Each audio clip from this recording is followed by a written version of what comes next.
Alam mo bang kung gaano tayo ka-addict sa K-drama dito sa Pilipinas, ganun din ka-addict sa Pinoy teleserye ang buong Africa.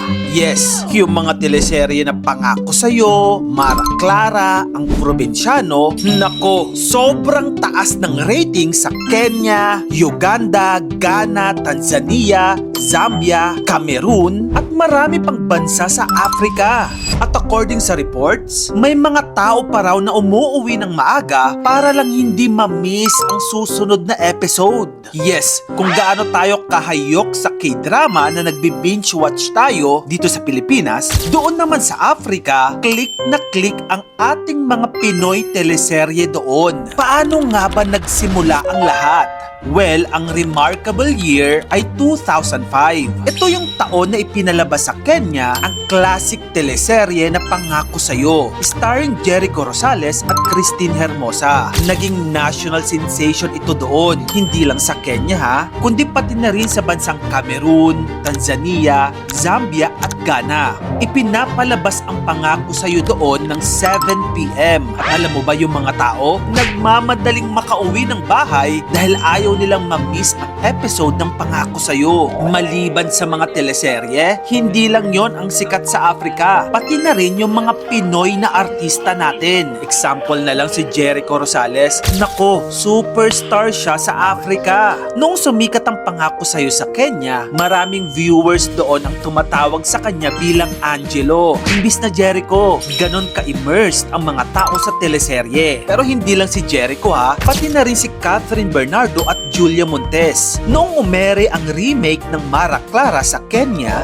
nako, naging national sensation ito doon. Nagkaroon pa nga ng local fan groups at online communities na nag-uusap tungkol kina Catherine Bernardo at Julia Montes. Imaginein mo, no? Habang tayo dito nagfa-fanboy at fangirl sa K-pop, yung mga taga-Kenya naman ay nag-uusap tungkol kina Catherine at Julia. Pero bakit nga ba gustong-gusto nila ang Pinoy teleserye? Ang unang nakikitang dahilan ay kasi relatable. Ayon sa maraming interviews at articles, maraming African viewers ang nakaka-relate sa mga kwento ng kahirapan, pamilya, sakripisyo, pag-ibig at pagbangon sa buhay. Pinoy na Pinoy ang kwento, no? At kahit magkaibang kontinente tayo, pareho tayong may close family ties, economic struggles, at pangarap na makaahon sa buhay. Kaya tumatagos ang kwento. Gets na gets ng mga taga-Africa ang hugot nating mga Pilipino. Maliban dyan, may mga Kenyan noon na nagsasabing akala nila lahat ng Pilipino ay mayaman. Bakit kamo? Kasi sa mga teleserye daw natin, yung lalaking bida laging may mansyon. Yung kontrabida, nakatira sa mansyon. Yung nawawalang anak, may mansyon. Pati aso minsan parang nakatira pa sa mansyon. Kaya nung may nakilala silang totoong Pilipino, nagulat sila na hindi pala lahat nakatira sa Malabuena Vista na mansyon.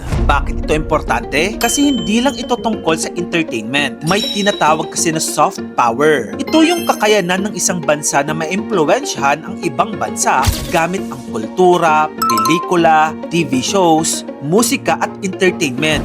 Ganito ang ginagawa ng South Korea sa pamamagitan ng K-pop at K-drama. Pati na rin ng Amerika sa pamamagitan ng Hollywood at pati na rin ng Japan sa pamamagitan ng anime. At baka hindi natin namamalayan, may sarili na rin tayong version nito. At honestly, nakakatuwang isipin na habang maraming Pilipino ang minamaliit ang sarili nating mga content, may mga tao sa kabilang dulo ng mundo na umiiyak sa teleserye natin at kinikilig sa mga artista natin. Minsan kasi akala natin yung imported lang ang maganda, pero nakakalimutan natin na may sarili na tayong stories na kayang tumagos sa puso ng ibang lahi. Kung gusto mo pa na magayto pang klaseng contents, dito lang yun sa channel ko, kaya follow ka na. Mag-subscribe ka na rin sa aking YouTube channel. Yun lang, maraming salamat sa panonood mga kamagkano.